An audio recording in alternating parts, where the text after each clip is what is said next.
명절 마지막 주일인데 예배에 오신 여러분을 주님의 이름으로 환영합니다.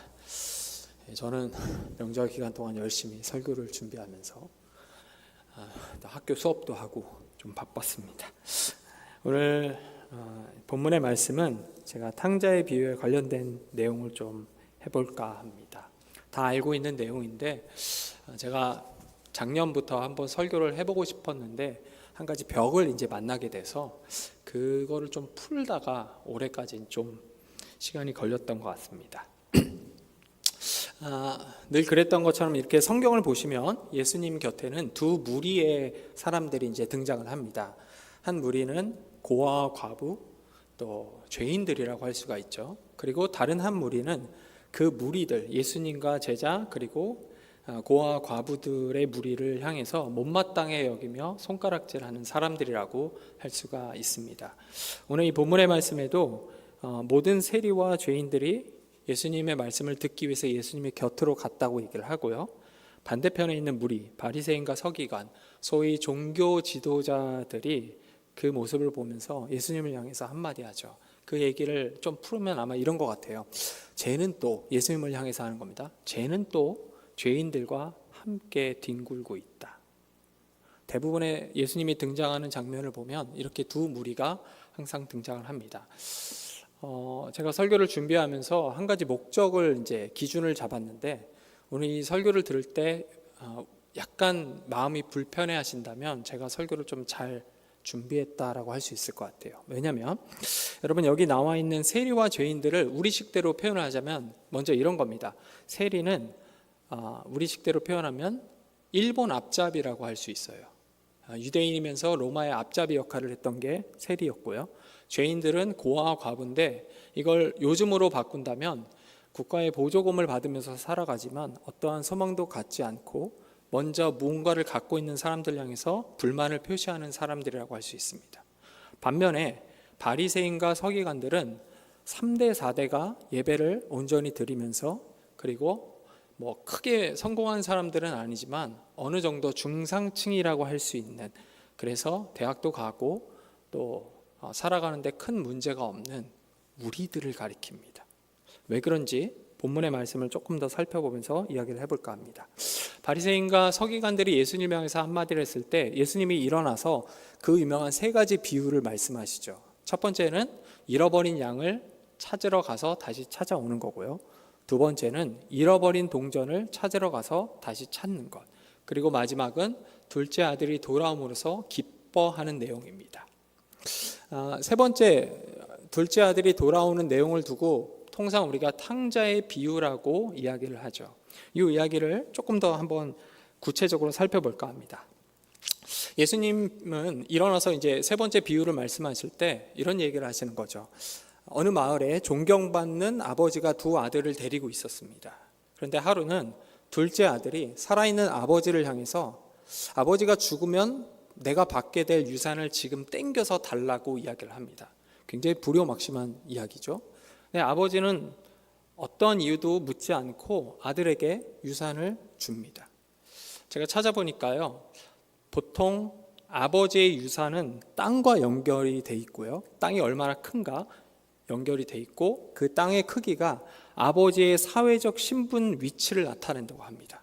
그리고 첫째와 둘째가 받는 그 유산의 액수가 다른데 첫째가 보통 아버지의 3분의 2를 차지하고요, 3분의 1을 둘째, 그 다음 동생들이 차지한다고 합니다.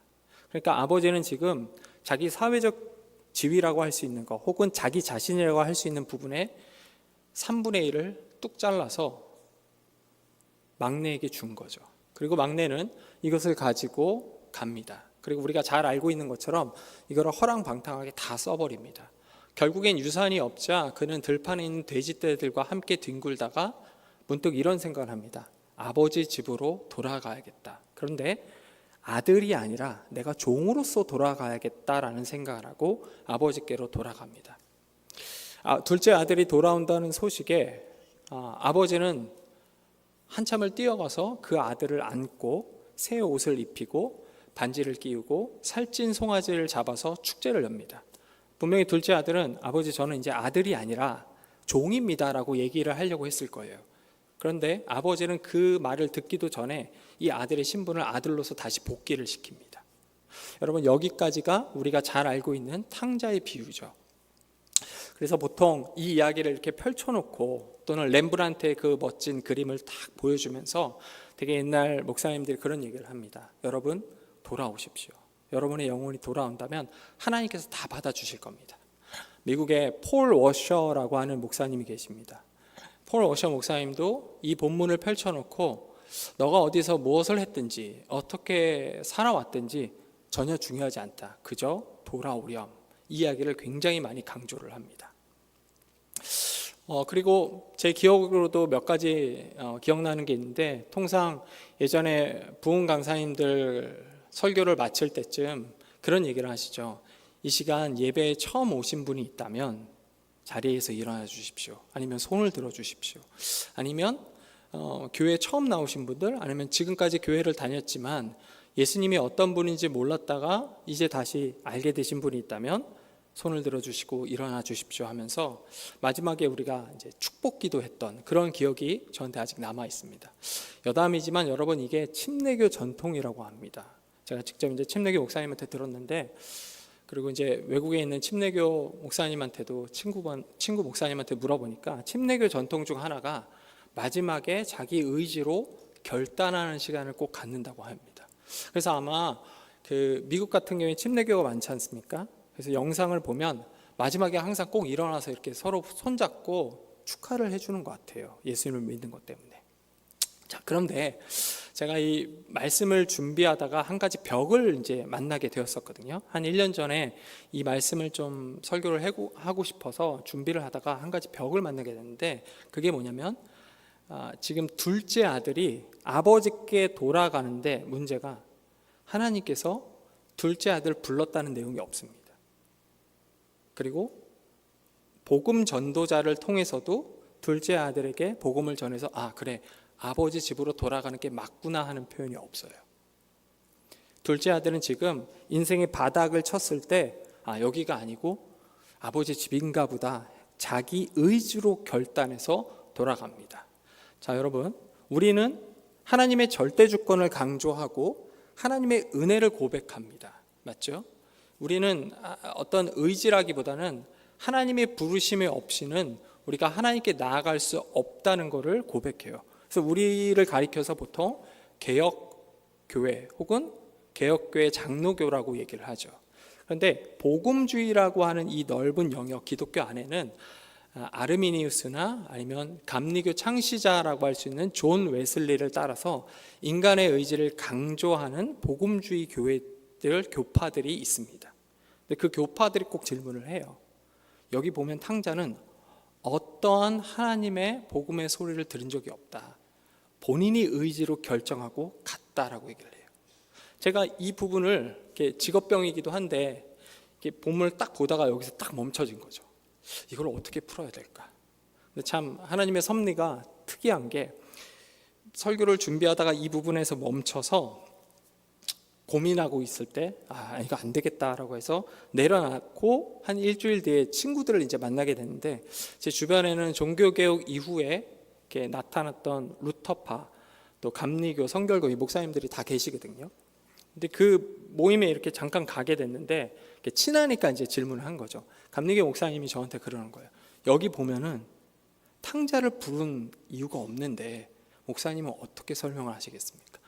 제가 뭐 어떻게 설명하겠습니까? 모른다고 얘기를 했죠. 그래서 그 질문을 갖고 제가 다시 한번 이제 설교를 준비하게 된 거죠. 여러분이라면 이 부분에 대해서 어떻게 대답을 하시겠습니까? 제가 지나가다가 학교에서 좀 신앙이 있는 친구들한테 물어보니까 당황해 하더라고요. 그런 거 묻지 말라고 막 이렇게 얘기도 하고, 어떤 친구는 감리교로 옮길까요? 막 이렇게 얘기도 하는데, 여러분, 우리는 이렇게 뼛속까지 깊은 장로교잖아요. 그러면 하나님의 절대 주권인 은혜를 고백해야 되는데, 여러분이라면 둘째 아들이 돌아온 이 사건에 대해서 어떻게 대답을 하시겠습니까? 이 질문에 대한 대답을 찾기 전에 예수님께서 등장시켰던 두 번째 인물인 첫째 아들을 조금 더 살펴볼까 합니다. 둘째 아들이 돌아와서 아버지가 살찐 송아지를 잡아서 축제를 열고 있을 때쯤 첫째 아들이 아버지 밭에서 일을 끝내고 돌아옵니다. 근데 집을 보니까 막 축제가 펼쳐지고 있는 거예요. 그래서 물어본 거죠, 하인에게. 무슨 일이냐. 그때 했던 얘기가 둘째 도련님, 동생분이 돌아오셨습니다 라고 얘기를 해요. 그런데 성경을 보면 하인이 그 이야기를 하자마자 첫째 아들은 분노를 했다고 얘기를 해요. 그 분노 과정 속에서 아버지가 다시 등장을 해서 첫째를 달랩니다. 그런데 그 달래는 속에서 첫째는 오히려 더 화를 내면서 이야기를 하죠. 첫 번째는 이렇게 돼요. 저는 아버지의 명령을 어긴 적이 한 번도 없습니다.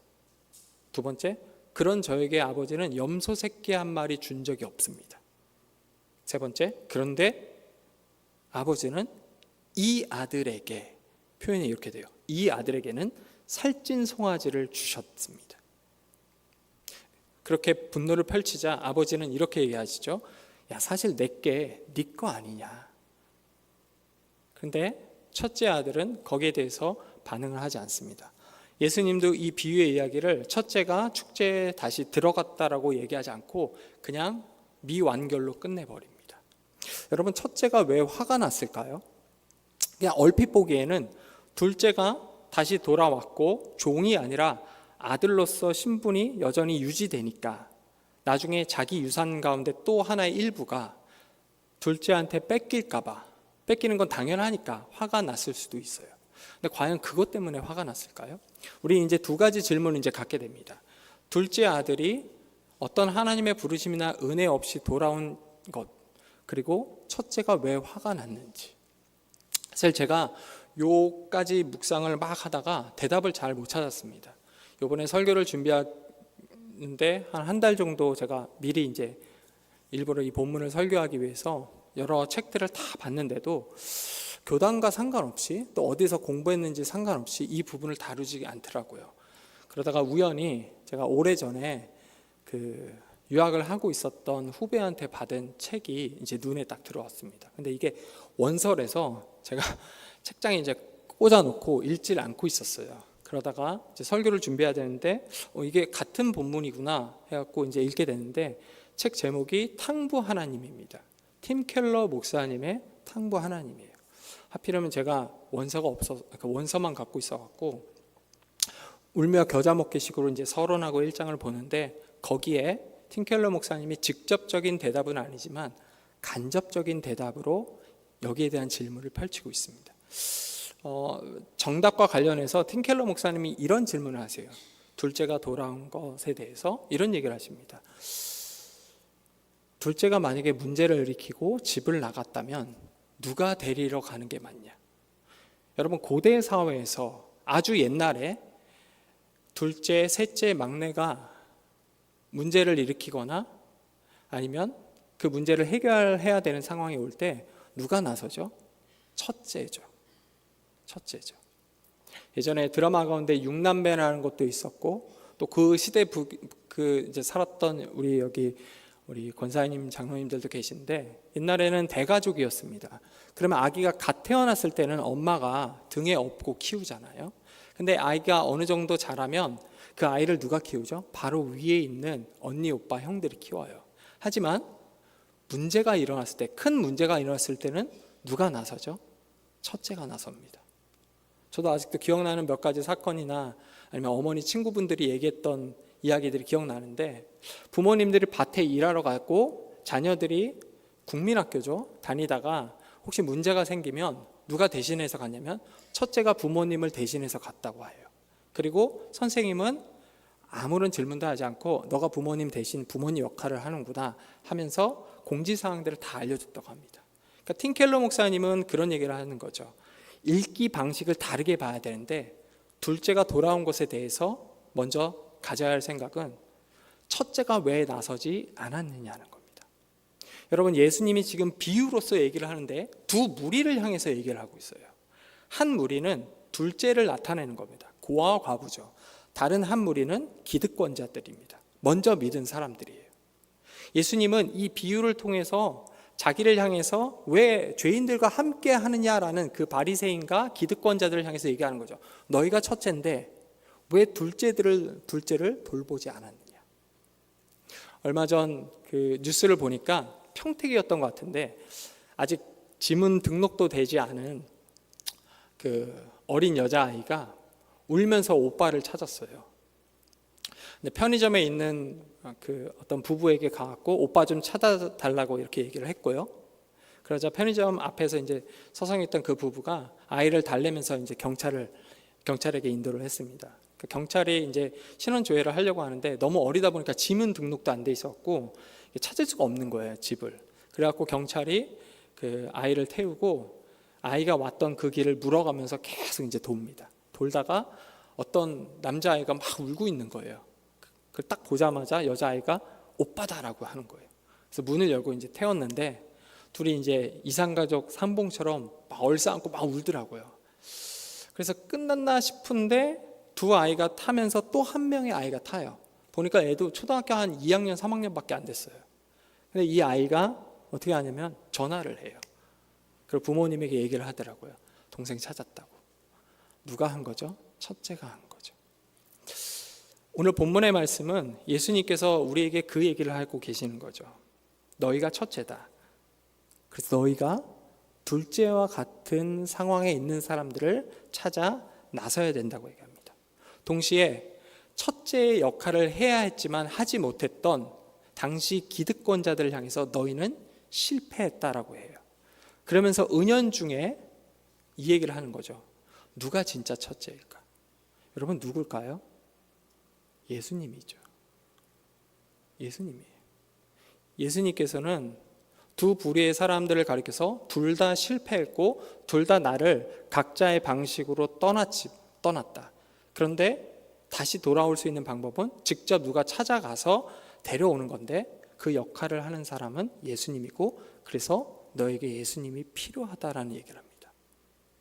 바리새인들은 어떤 면에서 우리의 모습을 반영합니다.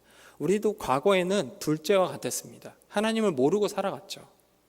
그래서 어렸을 때부터 십자가를 입에 물고 태어난 그런 모태신앙이라 해도 어느 순간이 되면 그냥 몸만 왔다 갔다 해요. 하나님이 있는지 없는지조차 모릅니다. 그러다가 하나님을 만나고 살아가다가 어떻게 바뀌죠? 둘째와 완전히 다른 완전 끝에 있는 바리새인 같은 율법을 완벽하게 지키고 예배도 완벽하게 규칙 속에서 지켜야지만 되는 것. 그 모습으로 가요. 그렇게 우리의 모습은 양쪽에서 왔다 갔다 하죠. 근데 하나님께서 그런 얘기를 하십니다. 그런 상황에 있을 때에도 필요한 사람이 있는데 그게 바로 나란다. 첫째라고 하는 거죠. 잠깐 본문의 말씀을 조금 더 한번 살펴보겠습니다. 예수님께서 비유로 말씀하실 때 첫째 아들과 둘째 아들이 있었는데 여러분 여기에는 또 한 사람이 등장을 합니다. 또 한 사람이 등장해 있어요. 누굴까요? 종입니다. 여러분 가만히 생각해 봅시다. 교회 안에는 첫째, 둘째, 그리고 종의 모습으로 살아가는 분들이 있습니다. 첫째는 방금 이야기한 것처럼 아버지와의 관계가 인격적으로는 있지만 끊임없이 어떤 규칙을 완벽하게 지킴으로써 자유를 누리고 규칙을 누림으로써 완벽함 속에서 자기의 평안함을 추구합니다. 하나님이 주시는 자유가 아니죠. 둘째는 그 규칙을 지키는 것에 진절머리가 나서 아버지로부터 멀리 도망가 소위 날 멋대로 할 거야 라는 사람을 나타내요. 그런데 제가 눈여겨보는 사람은 세 번째입니다. 종이죠. 오랫동안 교회에서 신앙생활을 하고요. 오랫동안 신앙생활하면서 누구 못지않게 첫째보다도 훨씬 더 확실하게 모든 일에 있어 탁월하게 신앙생활을 합니다. 그런데 문제는 종이에요. 인격적 관계가 없는 거죠. 혹시 여러분이 이 관계에 있지 않나 한번 살펴보면 좋겠습니다.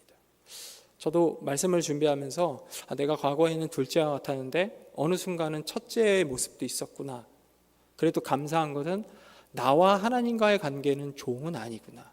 아버지 자녀의 관계구나라는 것은 확실했어요. 그런데 제가 길진 않지만 목양이라는 사역을 할 때 생각보다 많은 분들이 아버지와 자신의 관계를 종 이상으로 발전시키지 못하는 것을 알게 됐습니다. 여러분, 생각보다 교회 안에는 이런 분들이 입술로 표현하기가 두려워서 머뭇머뭇거리고 있는 사람들이 있어요. 누가 봐도 너무나 잘하지만 여전히 종이에요. 그래서 양자의 영을 받았다가 아니라 두려워하는 거죠. 혹여나 내가 아버지의 말씀을 어기면 지옥을 갈까 봐, 혹여나 내가 아버지의 말씀을 제대로 따르지 않으면 다른 사람들을 보기에 그렇게 덕이 되지 않을까 봐 하는 사람들이 생각보다 많습니다. 여러분, 하나님 말씀이 오늘 우리에게 하고 싶었던 이야기를 한마디로 정리한다면 그 사람들을 찾아가서 첫째 역할을 예수님처럼 하라는 것입니다. 우리 옆에는 오랫동안 같이 신앙생활을 하신 분들이 계시죠. 그런데 실제로 그 관계가, 하나님과의 관계가 인격적인지는 전혀 모를 수도 있습니다. 너무 이 길이가 길어지면 내가 하나님을 정말로 만났는지에 대해서도 스스로 속이고 착각해서 살아가는 경우가 너무나 많습니다. 하나님이 오늘 우리에게 그 이야기를 하고 있는 겁니다. 그 사람들을 찾아가서 첫째가 필요하다는 것, 예수님이 필요하다는 것을 네가 알려주어야 한다는 것입니다. 말씀을 마칩니다. 여러분, 그 명절을 어떻게 보내신지 모르겠는데 저는 이 본문 말씀을 준비하면서 독서실에 조금 있었습니다. 원래는 이제 시골을 다녀오려고 했는데 그럴 시간이 안 돼갖고 독서실에 갔더니만 수능이 이제 얼마 안 남았잖아요. 수능 준비하는 학생들, 사시 공부하는 학생들 엄청 많더라고요. 꽉 차 있더라고요. 그래서 혼자서 거기서 이제 성경책 펴놓고, 이제 아까 얘기했던 팀켈러 목사님 책 펴놓고 이제 설교를 빗대가면서 이제 보는데 제 옆에 중학생인데 학생이 큐티를 하고 있더라고요. 너무 깜짝 놀랐어요. 큐티를 한다고 신앙이 좋은 건 아니지만 넌지시 바라보면서 그걸 좀 느꼈습니다. 얘는 우선순위가 뭔지를 아는구나. 얘는 하나님과의 관계가 인격적인 것 아닐까. 근데 그 학생이 중학생이었습니다. 중학생. 오늘날 젊은 친구들 가운데서 그 신앙을 유지하는 사람들이 참 많이 없다라고 이야기를 합니다. 근데 여러분, 우리가 그들을 찾아 나가야 됩니다. 예수님께서 세 가지 비유를 이야기하실 때 잃어버린 양은 찾으러 나갔다고 얘기를 하고요, 잃어버린 동전도 찾으러 나갔다고 얘기를 해요.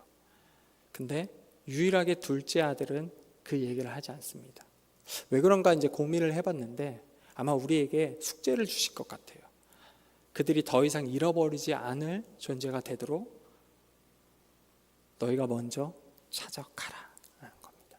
기도하겠습니다. 사랑의 하나님,